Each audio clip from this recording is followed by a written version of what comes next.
आज हम लोग इस लेक्चर में एथिल अल्कोहल की प्रॉपर्टी के बारे में पढ़ेंगे।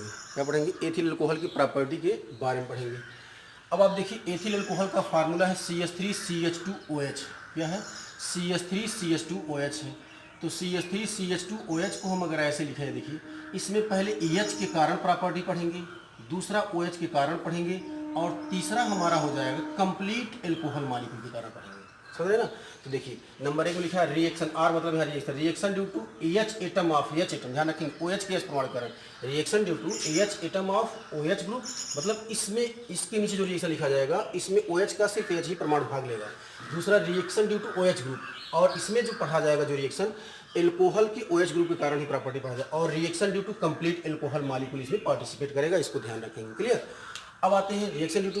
देखिए पहले मैं बता चुका हूं, अगर एल्कोहल जो मेटल के साथ क्रिया करता है इसका हाइड्रोजन ये प्रतिस्थापित हो जाता है, और क्या बनता है? देखिए क्रिया करने के बाद हाफ H2 निकल गया है, और ये सोडियम इथाकॉक्साइड बनेगा। क्या बनेगा? सोडियम इथाकॉक्साइड। ये तो पहला रिएक्शन है। दूसरा, अगर कार्बोक्सिलिक एसिड, किसी भी एल्कोहल को कार्बोक्सिलिक एसिड के साथ अगर क्रिया कराते हैं तो क्या बनता है? एस्टर बनता है। ध्यान रखेंगे क्या बनता है? एस्टर। इसको हम कहेंगे एस्ट्रिफिकेशन। क्या कहेंगे? एस्ट्रिफिकेशन भी कहते हैं, एस्टर बनता है। देखिए CH3COH, और यहाँ इसका H और इसका OH, ये दोनों निकल करके ये ऐसे क्या बना? एस्टर CH3COOH5 बना लेगा, और -H2 निकल जाएगा। तीसरा एसाइलेशन। देखिए एसाइलेशन तभी माना जाएगा जब CH3C, देखिए एसाइलेशन में CH3C डबल बॉन्ड O ये ग्रुप जुड़ता है, उसको एसाइलेशन कहते हैं। अब आप देखिए एसाइलेशन, ये है आपका एस्टिल क्लोराइड है, एथिल अल्कोहल के साथ क्रिया करेंगे, ध्यान दीजिए, ये CH3 ये और इसका H और इसका Cl निकल जाएगा, जुड़ जाएगा, एस्टर बन जाएगा। फिर यहाँ भी देखिए इसमें ये एस्टिल ग्रुप यहाँ से बॉन्ड ब्रेक करेगा, ठीक, तो इसका H इसके साथ जाएगा तो एस्टिक एसिड निकल जाएगा, और C2H5O ये इतना पूरा इसके साथ जाएगा तो हो जाएगा एस्टर बन जाएगा। समझ पा रहे ना? अब इसकी क्रिया विधि भी है, लेकिन उतना, क्योंकि ये देखिए बॉन्ड यहाँ ब्रेक करेगा, ये प्लस में है और ये माइनस में है, ये भी टूटेगा, ये मतलब ये C2H5 O माइनस टूटेगा, H प्लस टूटेगा, तो ये जो H प्लस इसके साथ आ जाएगा। तो ध्यान रखेंगे आप, फ्रॉम RMGX में आपको मैंने बताया था, ये माइनस टूटेगा प्लस में, और ये माइनस R ये क्या निकल जाएगा, RAX क्या बन जाएगा? एल्केन बन जाएगा। अब आते हैं reaction due to OH group. OH group के कारण प्रॉपर्टी, ये सब मैं पढ़ा चुका। OH ग्रुप जिसमें OH इन्वॉल्व हो, देखिए यहाँ पर नाइट्रिक एसिड है तो इसके साथ क्रिया ये OH क्या निकल, इसका ये चलो ये OH कर तो बन जाएगा एथिल नाइट्रेट। क्या बनेगा? एथिल नाइट्रेट बन जाएगा। और दूसरा रिएक्शन विथ रिडक्शन, देखिए एल्कोहल का रिडक्शन अगर रेड फास्फोरस एचाई को बस्तीम कराते हैं तो सीधे एल्केन में जाएगा। अगर दो कार्बन का एल्कोहल है तो रिडक्शन होगा तो 2 कार्बन के एल्केन में चला जाएगा, क्योंकि स्ट्रांग रिड्यूसिंग एजेंट है। Reaction with hydrogen acid HCl HBr HI के साथ कराएंगे तो भी एथिल क्लोराइड बनेगा, ZnCl2 की उपस्थिति में ही होगा, ध्यान रखेंगे। ठीक है? अब आते हैं रिएक्शन विथ NH3। एल्कोहल की अभिक्रिया जो है अमोनिया के साथ अगर कराते हैं तो क्या बन जाएगा? एथिलेमीन बन जाएगा। PCl5 मैं कई बार आपको बता चुका हूँ इसके पहले कि कभी भी एल्कोहल पर अगर ये R है, अगर ये OH, अगर PCl5 क्रिया होती है, PCl यहाँ टूटेगा, ऐसे Cl आएगा, यहाँ PCl3 आएगा, और यहाँ से Cl निकल जाएगा, और साथ POCl3 निकल जाएगा, और एल्किल हाइड्राइड बन जाएगा। क्लियर? यानी PCl5 या PCl3 क्रिया कराते हैं एल्कोहल के साथ तो बन जाएगा एथिल क्लोराइड बन जाएगा, POCl3 निकल जाएगा, Cl इसको लेंगे। अब आते हैं रिएक्शन विद SO2, इसमें भी वही बनेगा, ध्यान रखें, SO2 गैस निकल जाएगा, एथिल क्लोराइड ही बनेगा। अब आते हैं reaction due to complete alcohol molecule, यानी कंप्लीट एल्कोहल मॉलिक्यूल के कारण जो रिएक्शन है उसको आप देखें इसमें सभी।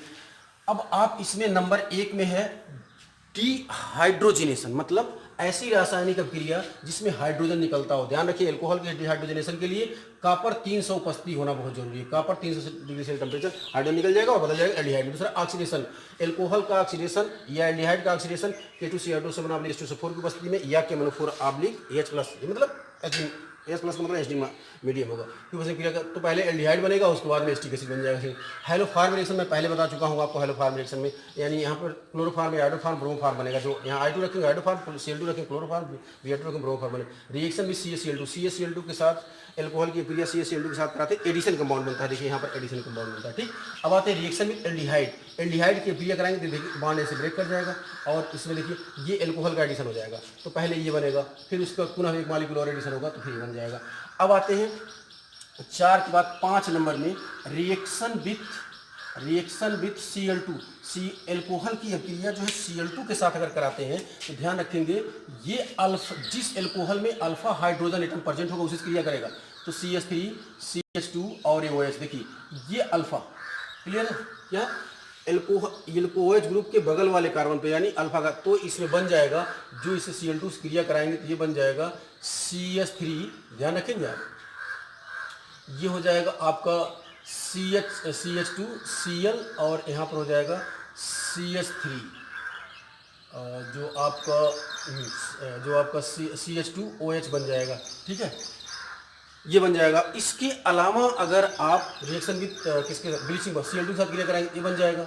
अब आते हैं 6 नंबर में, क्लियर, क्या हो जाएगा 6 नंबर में आता है, अगर आप ब्लीचिंग पाउडर CaOCl2 के साथ कराते हैं यानी हो जाएगा 6 नंबर में रिएक्शन विथ CaOCl2 के साथ क्रिया कराते हैं, तो ध्यान रखिएगा CaOCl2 डायरेक्ट क्रिया नहीं करेगा, पहले जल से क्रिया करेगा और बन जाएगा क्या चीज़, CaOH का होल ट्वाइस बन जाएगा प्लस Cl2 गैस, फिर इसके बाद ये क्रिया करेगा, क्या करेगा सर, यहाँ पर ये बनेगा यानी CH3 CH2OH के साथ Cl2 क्रिया कराते हैं तो ये बन जाता है CH3 CHO बन जाएगा, ठीक है, क्या बन जाएगा CH3 CHO बन जाएगा, बिल्कुल ध्यान रखें आप, Cl2 के साथ CH3 CHO बन जाएगा और 2HCl निकल जाएगा, सॉरी, और उसके बाद हाँ ये बनेगा, फिर इसके बाद पुनः अगर क्रिया कराते हैं CH3 CHO एल्डिहाइड की क्रिया कराते हैं CH3 CHO एल्डिहाइड की, फिर Cl2 के साथ कराते हैं 3Cl2 के साथ कराते हैं, बन जाएगा CCl3 CHO और प्लस 3HCl, क्लोरल बन जाएगा, इसको याद रखेंगे,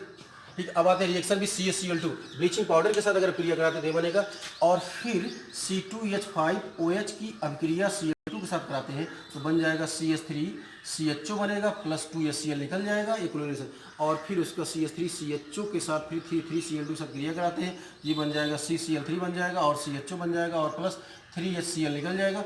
और अब इस ये तो क्लोरल है CCl3 CHO, इसका जो है कैल्शियम हाइड्रोक्साइड के साथ क्रिया कराते हैं, ये बन जाएगा CaCl3 बन जाएगा प्लस क्या बनेगा, बन जाएगा आपका HCOO का होल ट्वाइस कैल्शियम फार्मेट बन जाएगा, इसको याद रखेंगे। यानी पीसी देखिए रिएक्शन विथ Cl2 के साथ क्रिया कराएंगे तो बन जाएगा क्या बनेगा आपका, पहले एल्डिहाइड में चेंज होगा फिर क्लोरल में चेंज हो जाएगा, ठीक है, और इसमें इस हाइड्रोजन से क्रिया करेगा, ध्यान रखिएगा जो अल्फा हाइड्रोजन है। अब आते हैं CaCl2 के साथ क्रिया कराएंगे, ये बन जाएगा। अब एक लास्ट में आता है डिहाइड्रेशन, क्या है डिहाइड्रेशन, कितना नंबर हो गया 7 नंबर में डिहाइड्रेशन। डिहाइड्रेशन एल्कोहल का डिहाइड्रेशन, ध्यान रखेंगे इसकी दो कंडीशन याद रखेंगे, अगर डिहाइड्रेटिंग एजेंट यानी DA बराबर अगर क्या रखा जाए, DA बराबर अगर Al2O3 250, अगर ये रखते हैं Al2 एल्यूमिना और 250 डिग्री सेल्सियस टेम्परेचर रखते हैं, साथ में H2SO4 अगर H2SO4 अगर ये 140 डिग्री सेल्सियस टेम्परेचर ये दोनों रखते हैं तो ध्यान रखेंगे, रख लीजिए एल्कीन बनेगा, ठीक है। इसके अलावा Al2O3 ही रखते हैं और H2SO4 ही रखते हैं, लेकिन 350 डिग्री सेल्सियस कर देते हैं और 160 डिग्री सेल्सियस कर देते हैं तो इसमें ईथर बन जाएगा। इन दोनों रिएक्शन को देख लीजिए, यानी यही एल्कोहल CH3 CH2OH है, अगर ये दोनों रखते हैं यानी ये कंडीशन रखेंगे तब बन जाएगा CH2 डबल बॉन्ड CH2 बन जाएगा प्लस H2O निकल जाएगा। अगर ये रखते हैं तो CH3 CH2OH और प्लस HO C2H5OH, इसका OH और इसका H बन जाएगा CH3 CH2O C2H5 die ethyl ether plus H2O निकल जाएगा। ये तो रहा एल्कोहल की प्रॉपर्टी।